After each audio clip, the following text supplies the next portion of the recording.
returning members.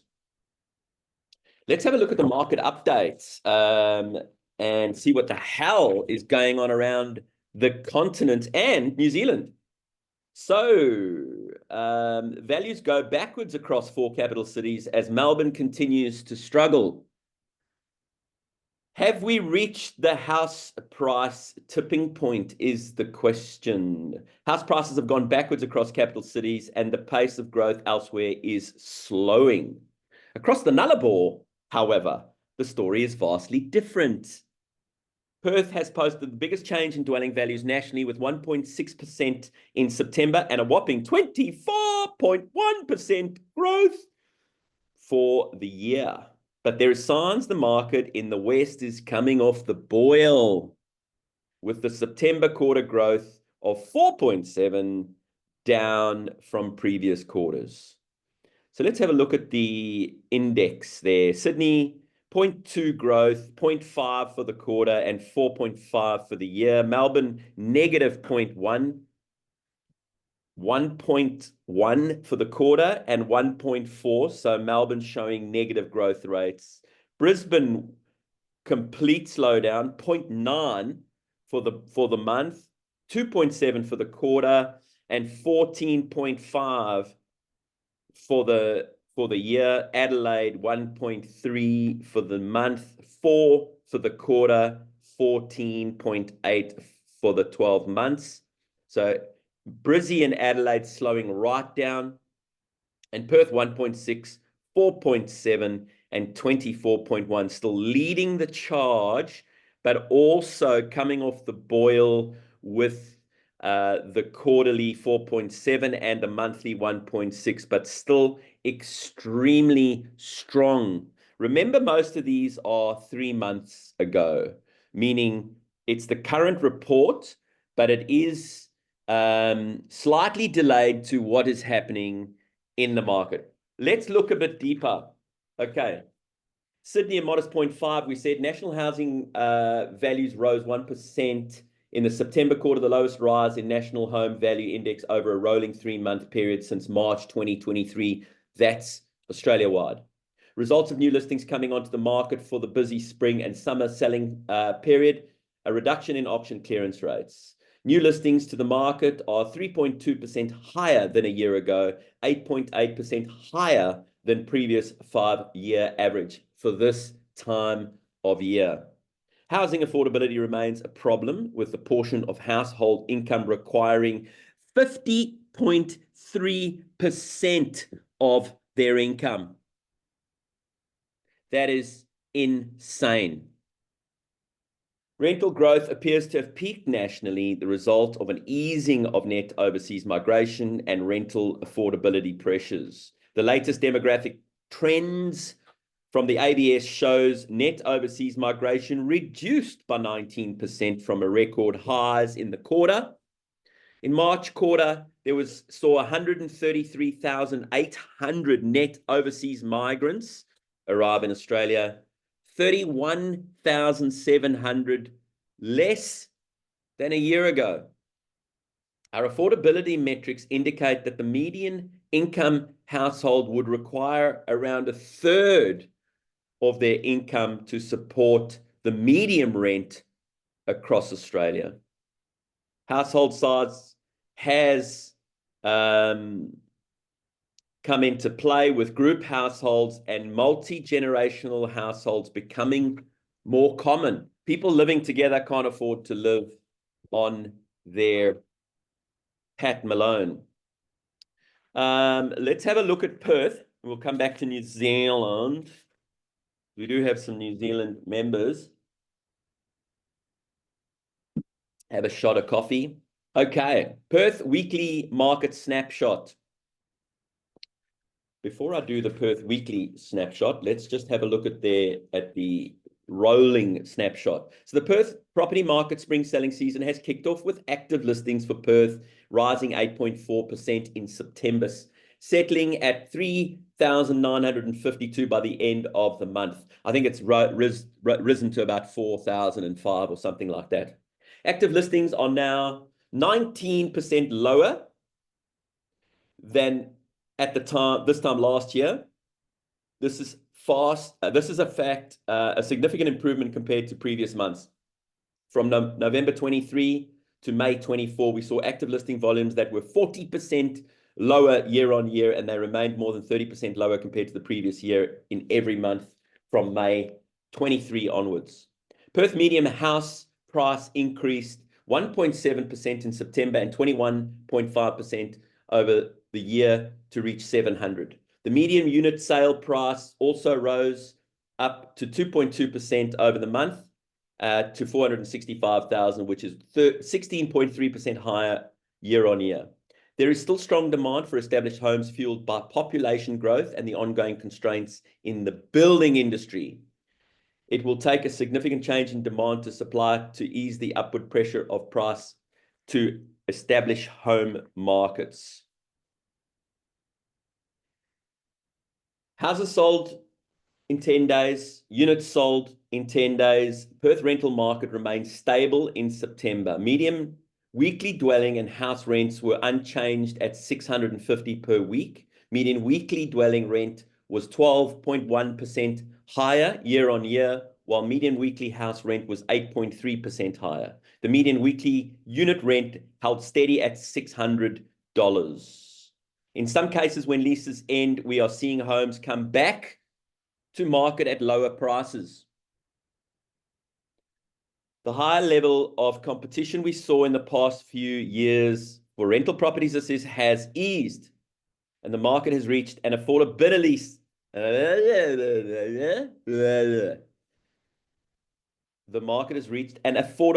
ceiling. So property owners can no longer expect to see tenants offering significant prices above asking price. They should be guided by the property manager when setting a rent price.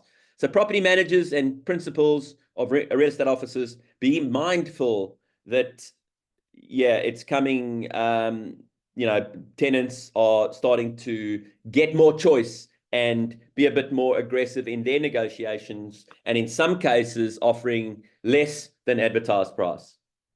There were 2,049 properties available for rent, and this is 6.5% lower than August 2024, but 22% higher than the same time last year. New rental listings in September were almost on par with new leases, which is why we haven't seen this figure increase.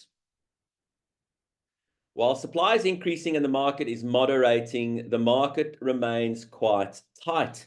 However, listings are higher year on year, which is a positive sign for prospective tenants. Homes leased in a median of 16 days during September, 3 days faster than August, but 2 days slower than the same time last year. Let's have a look closer at stock levels, because they have increased. Okay, there were 4,280 properties for sale in Perth at the end of last week. So this is the most up to date, which is 5.6% higher than the previous week, and increase of 7.8%. Unit listings increased 6.2%, while vacant land increased 5.9%. Properties 14% higher than 4 weeks ago. And that was 874 transactions. Perth rental market, 2,024 properties for rent in Perth, 3.1% down on the week prior, and 6.2% lower than 4 weeks ago. We were reported 629 properties leased last week. Okay, how are we going for time? 8:30. So we've got a quick chat. Who wants to give us their take? You've heard my take. I'm selling properties.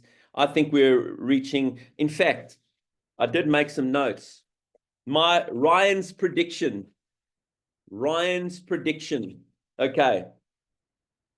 As stock starts to flow, supply will soak it up.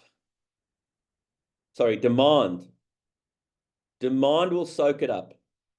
Meaning, if you're in Western Australia in particular, The next 3 months are probably likely to be your best 3 months in real estate ever. Ever. Well, maybe not ever, but ever so far. Only because we are now seeing more stock come to market. So if you've been diligently making calls, doing letterbox drops, doing campaigns, when this eases up, which is already happening, as we know, you're going to start getting more stock. There is enough demand to soak up most of that stock, albeit a little bit slower. Won't be happening, perhaps in the first weekend. It might take a week or two, but still 10 to 14 days, which is still great. The ones that are too highly priced, maybe 3 to 4 weeks maximum. All right. So we've really, honestly, I cannot drive this harder to you, that we have a window of opportunity between now and Christmas for you to literally kill the pig. But as more stock starts flowing, we will see more choice being made available, and we will start seeing it slowing. So you've probably got till Christmas. Christmas, there'll probably be the usual hiatus, slow sales, slow listings, and then there'll be a further dump on the market in the new year. Probably more fiercer dump, because I think this 3 months, a lot of people will be going, okay, let's get it ready. We've got 2 to 3 months. Let's get it ready, and we'll drop it in early 2025. If my prediction is correct, we will continue increasing from now till then anyway. I reckon we'll probably get to 6,000 by Christmas with a lot of take up of sales. And then I think we'll go to 10 in the new year, which will completely turn the market. Now, and Daniel can help me with this, we'll probably see some rate cuts later in the year when this starts to become more apparent. And we might see a reprieve mid next year with rate cuts. So we probably, and I dare say that the Reserve Bank, I think, have got it right for once. The way they've conducted the interest rates have been very, very clever, because it has really maintained and managed the market a lot better than previous years. If you look at what New Zealand did, they went like that, cut the rates horrifically, and came straight down. I mean, increased the rates and it came straight down, but now they're just struggling to get off the floor. So that's an example of how we shouldn't be doing it. The way we've done it, with holding rates and not increasing them for starters, and then not racing to decrease them, has actually, it's like the human body. It tends to sort itself out, which I think has been very clever. I wouldn't have predicted that. I wouldn't have forecast that, because I think they should have increased the interest rates, but they didn't. More, but they didn't. So I was wrong. They were right. It seems that way, but no one's got a crystal ball. Okay, that's enough me talking. Who wants to say something about the market, their prediction? Am I right? Am I talking absolute rot? I don't care. Your opinion is your opinion, and you're welcome to it. Who wants to throw a opinion into the group? Hand up so I know who it is. Daryl, you're not just going to sit there and look at your page. Tell me about what you're seeing, my brother man. I know you're in Paris, and that's lovely, but tell us what's going on in Perth or your market. Hey, thanks, Ryan. Look, I concur with absolutely everything you've said there. I think there's a definite easing. Perth is always, dare I say, the last to go up, but we're also the last one to come down. And we've seen Sydney, Melbourne, the Eastern Seaboard soften somewhat. Yes. And we've got a rental property over in Melbourne at the moment, which we're struggling to find rental for. We've dropped the rent a few times, and yeah, it's just it's a bit of a soft market, and we'll start to see off the back of that. So look, I agree. I sold one on the weekend, and similar approach to what you took, Ryan. A little bit shorter period though. I did it over back-to-back home opens, so had them all compressed into the first week. Multiple offers, but funnily enough, of that, as we were approaching the deadline, three of the 11 offers pulled their offer, and they went off to other things. So they're sort of saying, "Sorry, I'm not hanging around. I'm on to the next one." So yeah, I concur completely with what you've said this morning. Okay, well done. Thanks, mate. And I did see that sale. Congratulations, and the few that you've the good sales that you've had. So well done on that. Just a encumbrance that you need to be aware of when you are doing sale by dates or auctions or anything that's kind of parking it in the future. Obviously, you have to put on, and it's just something you must get into an absolute habit of doing, is unless sold prior. And the first thing they're going to say is, what does unless sold prior mean? And you're going to say, well, the seller can sell at any time without notice if they get the right offer. So if you're interested and you want to steal it away from the market, get your offer in, make it as best you possibly can, and may the best buyer win. Okay, well done, Daryl. Round of applause for Daryl. Great to see you in Paris there, mate. I hope you enjoy the onion soup. Okay, so we've got our Melbourne contingent there. Daniel Ferrugia, mate. It seems like Melbourne's gone from bad to worse. But you've done amazing. I mean, you've done 23 listings and 9 sales last month. So 23 listings and 9 sales, but certainly seeing a negative growth rate. Tell us a contrast of Melbourne over there with you. We're slowly starting to see Sydney buyers come back. Okay, great. So Congratulations. Word on the street is now Melbourne's the place to buy. Well, it is because, I mean, you guys are what, 4th highest? I think we're last. Are you last? Yeah. So all of a sudden, Melbourne's going, hey, we're only 750 grand for a medium house price, and we're freaking Melbourne. So if you've got any really good deals, mate, like fire sale deals, let me know. We'd be very keen to have a look at them. Mm-hmm. Ones that we can make a couple of $100 grand on in the next 5 years. Yeah. Okay. Yep.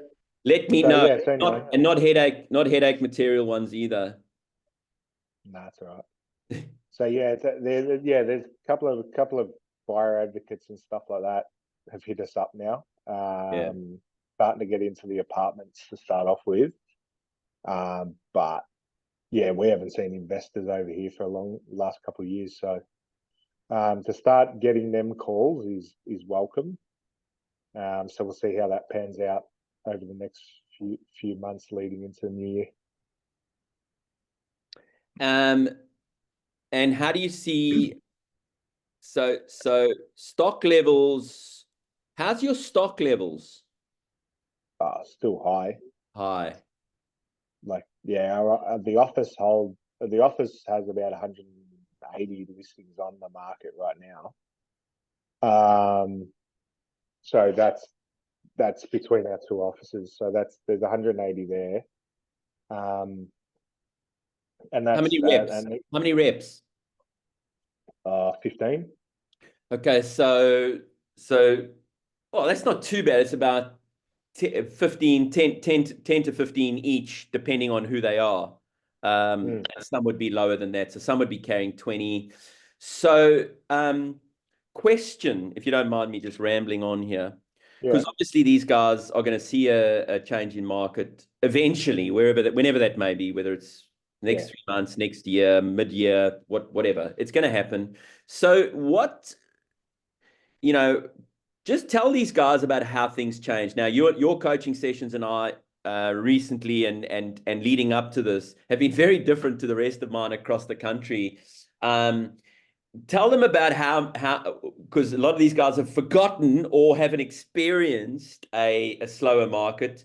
Just give us some of the points, some of the characteristics of you know, of what you need to do when you've got 20, 30, 40 listings? It's just for us. It's just we just trying to stay systematic in everything we do. So weekly reports going out with figures from buyers, just to keep it front of mind as to what's happening. So vendor reports, Yeah. guys. How many of you guys are doing vendor? Honestly, no lies. Honestly, are doing vendor reports at the moment? Raise your hands. Okay, so two out of 20. That's good. What else? Just again on the back of that, just a call every couple of weeks, just trying to get a price adjustment. So vendor meetings. Yep. Vendor. Yeah. Yep. And what's the conversations like with those meetings, Dan?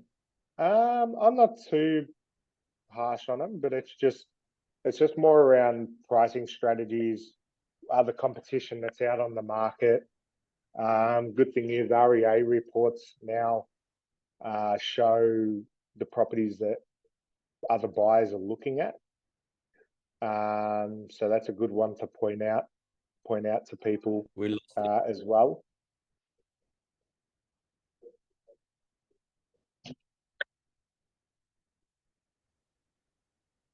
Sorry, mate, you just dropped out there. My fault. I think it's jumping internet. So carry on. Yeah, so the good thing is now the REA reports at the end of the weekly reports now show about 10 properties that the buyers are also looking at. So they're good ones to point out to the owners as these are your competition. How cool. So yeah, so that's actually a good little change that they've made. Does everyone know about that? Can you send us some more dope on that, please, Dan? So it's basically just the REA. You can download the report from Ignite. Yeah. And that report now that you download from Ignite has about 10 properties at the end of the report, which are what the buyers are also looking at. Wow. So they've got an algorithm that picks up similar properties and what other people are looking at in comparison to that property. Yeah. So if they're clicking on their property, what else are they also clicking on? Fantastic. What a great vendor management tool. Excellent. Brilliant. Well done. Cool. So mate, talk to these guys about more work, because obviously when you're listing a property and it's selling, it's just handing it over to the administrators and, you know, the odd phone call to the broker and the vendor and the buyer, but pretty much no work. No, these guys have had weekends off for the first time in ages. Tell us how many hours more you're working and what you've done about it.